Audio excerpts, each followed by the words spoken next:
Good heavens. Now what? I think I know what shocked him. Something on the front page of the paper? Yes, this item right here. Noted meteorologist dies. Dr. John Whistler, head of the Department of Meteorology at the Metropolis Museum, died at the city hospital this morning following a brief illness. I know, but why should that upset him so? Now, listen, you remember about a year ago a strange meteor fell in a field outside the city? Faintly, yes. Well, Clark covered that story. The meteor was turned over to this Dr. Whistler, and Clark interviewed him at the museum. I remember now that there was something peculiar about the meteor. The details are a little hazy now, but... Well, let's call Ken in and ask him about it. No, wait a minute. Let me think. Let's see. Kryptonite. That's what it was. What are you talking about? The meteor. Dr. Whistler called it Kryptonite. It was a piece of the planet Krypton. Stop giving me double talk. What's all this got to do with Ken keeling over? I don't know, but there must be some connection. I'll get him in here. Yes, Mr. White. Oh, Miss Backrack, tell Clark Kent I want to see him. He's gone for the day, Mr. White. Where'd he go? I think he said he was going home. All right. Now, what do you make of that? First he says he's got work to do, and then he goes home. If you want the truth, I'm worried. I think I'll stop off at his apartment and have a talk with him. Yeah, I'll go along with you. Good. Shall we leave now? Well, we might as well. I'll get my hat and coat, and I'll meet you at the elevator, Chief. Concerned and puzzled about Clark Kent's condition, Lois and Perry White decide to visit him at his apartment. What will they learn? Kryptonite was created for the Superman radio show, appearing in June 1943's episode titled The Meteor from Krypton. The mineral first appears in the comics continuity within the pages of Superman number 61 from 1949. This issue was written by Bill Finger with art by Al Pastino. Gerard Jones's book, Men of Tomorrow, Geeks, Gangsters, and the Birth of the Comic Book, states that Superman co-creator Jerry Siegel had an unpublished story in 1940 that introduced the Kryptonite prototype, but the story did not make publication due to Superman exposing his identity to Lois Lane. In modern times, Kryptonite is known as a synonym for vulnerability or weakness, moving beyond the character of Superman and into the general vernacular. Today's story, we'll be diving into the meaning of Kryptonite and what our weaknesses tell us about our strengths. As always, all links to sources and the methods to purchase this book will be in the description. While you're down there, you might as well hit the like button, subscribe to the channel, and leave a comment telling me what you want to see from the channel in the future. Superman Kryptonite released from DC Comics as a part of the Superman Confidential series, releasing in January of 2007 and the series being canceled in April of 2008. Superman Confidential was intended to be a series depicting the early years of Superman's history, unchained from the shackles of continuity, with a rotating cast of creative teams. This practice was similar to the practices done for the Legends of the Dark Knight series for Batman, that released in the wake of the 1989 Batman film. Darwyn Cooke speaks on the intent for Superman Kryptonite as a modernized version of the story from Finger and Pastino introducing Kryptonite, while also providing a means to emphasize the importance of Superman's humanity throughout the narrative. During the time of publication, Superman was experiencing another renaissance. Superman Returns was released in 2006, so DC made the perfect form of movie synergy. James Gunn, take your notes. Jeff Johns and Richard Donner teamed up to co-write stories for Action Comics. Meanwhile, Kurt Busiek was Johns' counterpart writing Superman. At the same time, Morrison and Quietly's magnum opus All-Star Superman was releasing. Darwyn Cooke opens the introduction to the deluxe edition of Superman Kryptonite by speaking about the intent for the story and his frustration with stories currently being released by the Big Two. He talks about having to be constrained to continuity only for those exact parameters for the story to change on a yearly basis. He wanted to formulate a story to be accessible and not be dependent on the time that the book was released. Superman Returns was the first Superman film to be released in almost a 20-year absence, so DC operated in a means to retain this audience without acquiescing to altering continuity to fit the adaptation. They did this big brain move of putting premier creators on a character and providing an access point for readers to start reading Superman for the first time. About 6 months ago, I came to Twitter with one request: make me a Superman fan.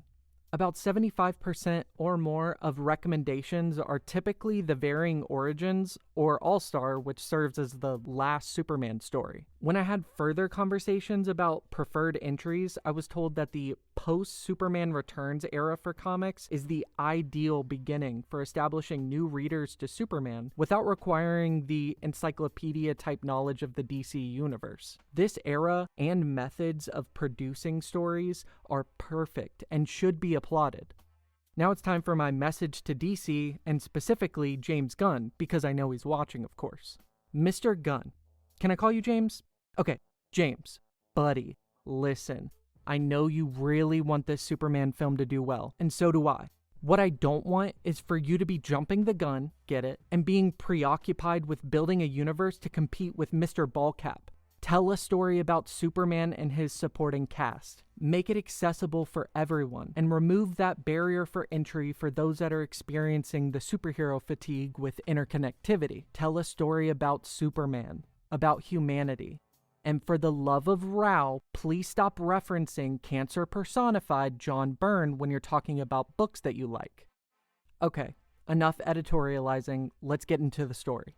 The story begins with the classic depiction of the origin, but refocuses putting what we're to believe is a fragmented meteor of kryptonite as our narrator. The narrator states that they became interlocked with Kal-El's ship and travels alongside the ship to its predetermined destination of Earth. The narrator specifically says, "Without him, I cannot exist." Now, thematically, this is relevant due to vulnerabilities being the running motif, but I believe that Cooke is signifying duality within Superman stories. Alright, let's break down how this applies. Lex Luthor's relationship to Superman being the oppositional force and a dichotomy of the human condition. Superman represents the optimistic future perspective, and Lex represents the cynical present. Without one, the other has no foil, and thus, one may not exist. Also, the identity of Clark versus Superman and that duality is specifically a point of struggle that's faced within the story. Within an inner monologue for his introduction, he states that he's seen as a farm boy by his friends and a protector/symbol of hope for the citizens of Metropolis, even acknowledging both, but saying, "I just hope I don't screw it up." Later, Clark laments his internal struggle to live up to the expectations laid for him to be Superman, but also he feels like Clark is him masking his true identity. This plays into his relationship with Lois and wanting to be transparent with her, but not wanting to reveal his identity of being her coworker. Quote, "I have to either be the indestructible hero or the shy coworker. People see Superman as an example now, and a perfect one at that. I can't turn my back on that responsibility. As Clark, I have to dial down my personality to avoid drawing attention to who I really am. How could I be myself with her if it's just a part I'm playing?"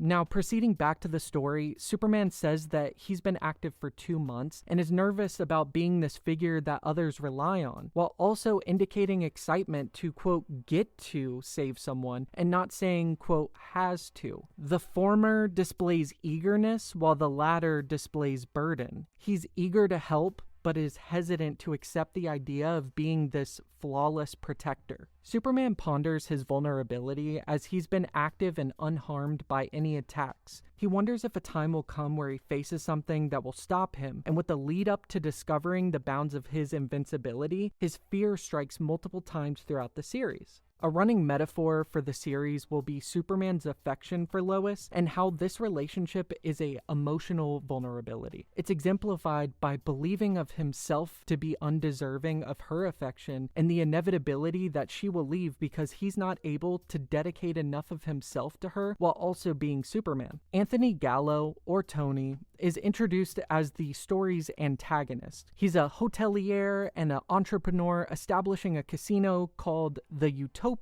in Metropolis. Perry White sees this as the inevitability for vice-related crime increasing in Metropolis. Perry's issue with vices could play into the metaphor for vulnerability, people succumbing to their vices and leading them to be a shadow of their former self. Perry instructs Lois, Jimmy, and Clark to investigate Gallo and find what he's hiding. The reason why he chooses the three of them is because he believes that Gallo has informants throughout the city and possibly even the Daily Planet that could tip off Gallo of their intent. Lois is instructed to maintain a cover of a puff piece to appeal to Tony's pride, while also allowing her an opportunity to uncover his true intentions. Jimmy and Clark are instructed to maintain surveillance of Gallo's construction projects to identify any suspicious activity. During his time on surveillance, Clark must choose between saving an island's population from an erupting volcano or to maintain a date with Lois. Of course, he opts to save the people in harm's way, but he exhibits emotions of regret for leaving Lois. At the island, he experiences a near-death event, believing that he could die due to this lava. The testing of his vulnerability is trauma-inducing, as he knows only to do what's right to save people, sacrificing himself if necessary. A cute moment is depicted by Superman coming home to Ma and Pa Kent needing guidance. When he arrives, they're listening to a broadcast of the events from the island. It's depicted in a way that they monitor to make sure he's okay. If he doesn't know if he'll make it, they need to know.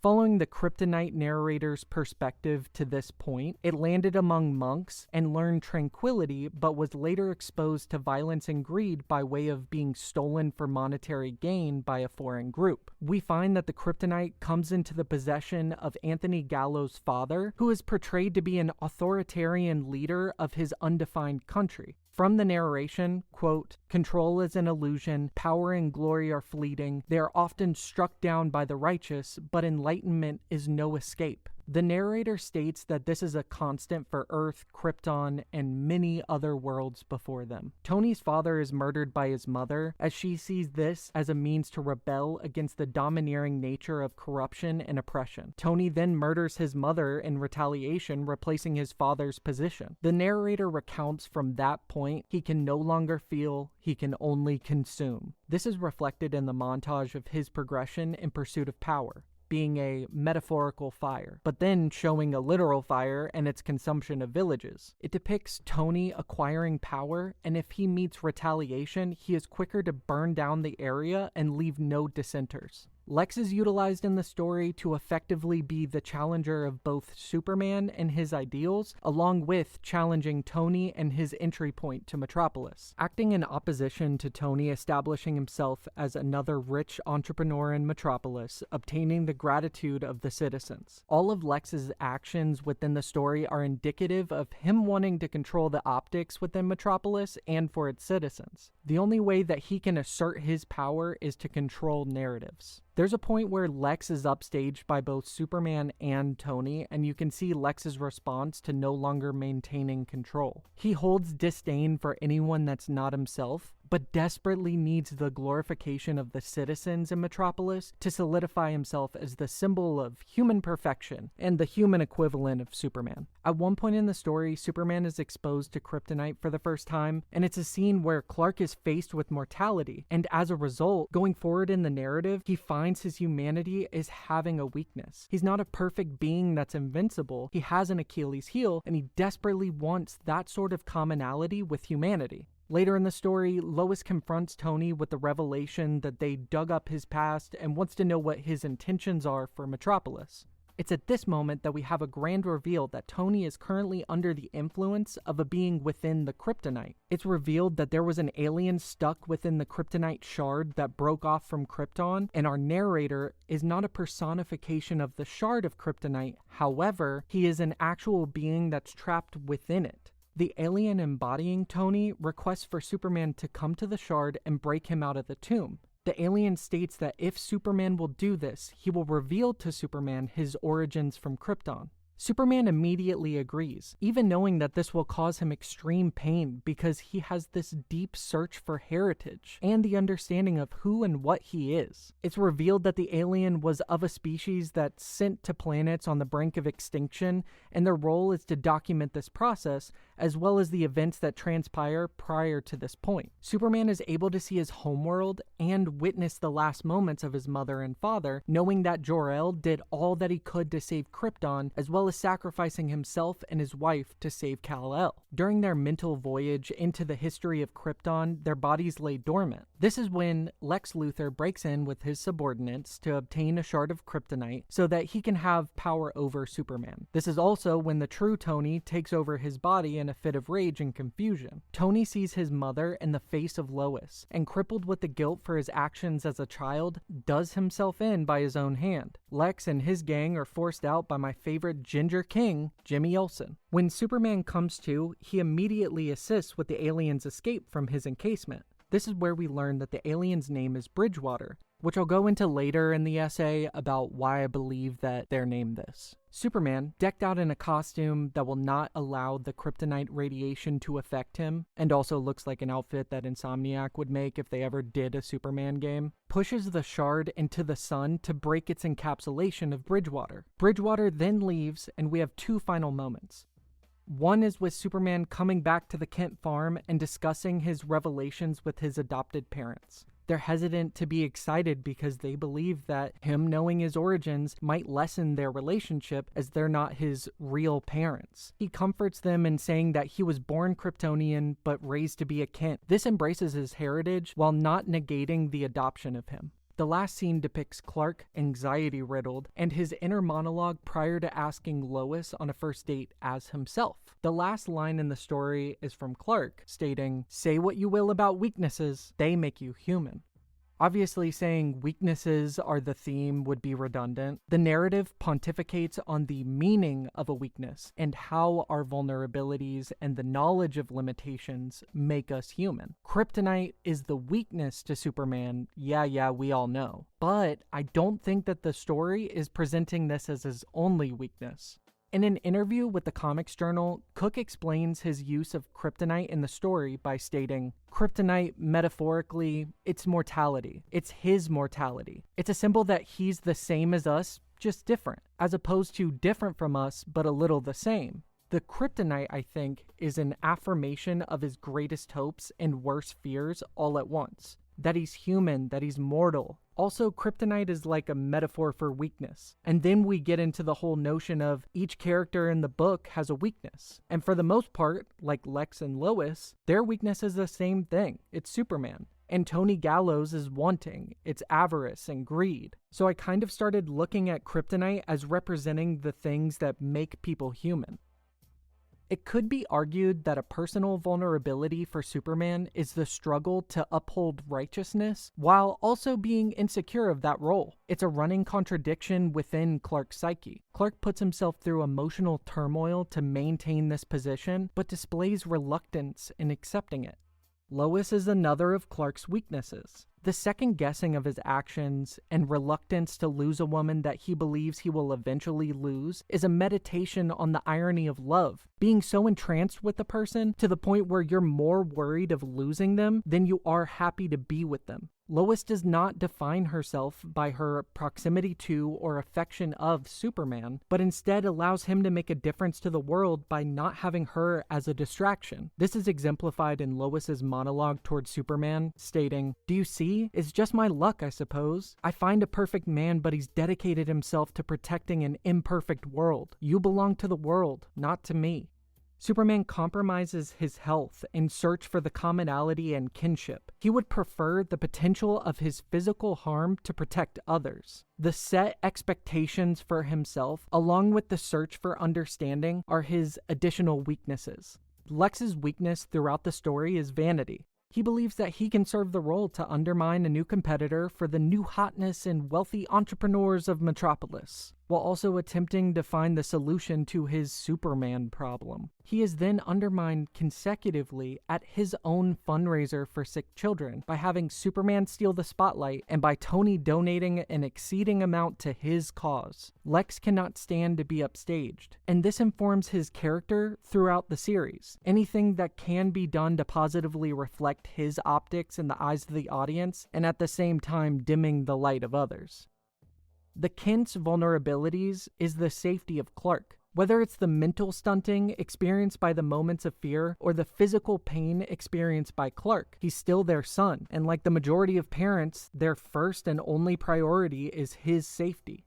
Bridgewater states that as Superman draws closer, so too does the sun. Now, this could be in a literal sense as it relates to the ending of the story, but also the metaphor for Icarus. The myth depicts Icarus being gifted with wings of wax and feathers, and when he approaches too close to the sun, he falls into the ocean and drowns. Similarly, Bridgewater's interactions with Superman and the relation to the myth could follow this story by the unknown reaction of Superman's need for kinship. If he does not need this as his driving force, Bridgewater is doomed to his tomb. Alternatively, it could also be altered in the representation of humanity's influences on Superman. Bridgewater being originally introduced to monks, showcasing harmony and tranquility, but when seized by Gallo's father, he experiences the dichotomy of the human experience. Superman's upbringing would be the deciding factor in Bridgewater's escape. Kryptonite shows a duality for both Superman and Bridgewater. For Superman, it affects his power, but with this, provides Superman with an identified vulnerability, making him feel in touch with his humanity as this was plaguing his self-image. For Bridgewater, the Kryptonite traps him, forcing him to no longer contain autonomy, but it provides him the perspective on how inaction in the face of disaster is ineffectual.